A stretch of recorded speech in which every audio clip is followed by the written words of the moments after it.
రైట్గా కరీంనగర్ జిల్లా ధర్మపురి శివారులో చిరుత సంచారం కలకలం రేపుతోంది. వ్యవసాయ పనుల కోసం పొలం వద్దకు వెళ్లిన రైతుకు చిరుత కనిపించింది.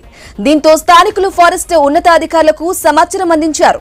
ఇక చిరుత తిరిగినట్లు రైతు తెలిపిన ప్రదేశాన్ని పరిశీలించారు.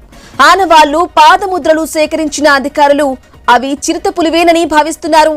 దీంతో సమీప గ్రామ ప్రజలు అప్రమత్తంగా ఉండాలని హెచ్చరిస్తున్నారు.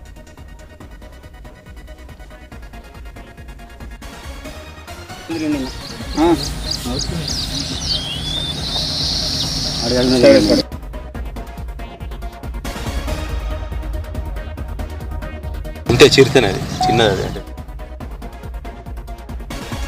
పంపు ఏరియాలో రైతులు, ఇక్కడ ఉన్నటువంటి రైతులు, ప్రజలు నిన్న ఉన్నతాధికారులకు ఫోన్ చేశారంట. చిరుతపులి సంచరిస్తున్నట్లు వారు చూసినట్టు ఉన్నతాధికారులకు ఫోన్ చేస్తే ఉన్నతాధికారుల ఆదేశాల మేరకు మేము ఇప్పుడు ఈ మోకాంబైకి వచ్చి చూడగా దాని పగ్ మార్క్స్, దాని ఖాళీ వేళ్ల ముద్రల్ని మేము మెజర్మెంట్ తీసుకున్నాం. మేము ఇప్పుడు తీసుకొని మేము ఇది చిరుతపులిగా మేము భావిస్తున్నాము. ఇక్కడ రైతులు, ప్రజలు, చుట్టుపక్కల ఊరు ధర్మపురి, నాగారం, కమలాపూర్, రామాయపల్లె ప్రజలు దయచేసి అప్రమత్తంగా ఉండగలరు. పోచంపంపు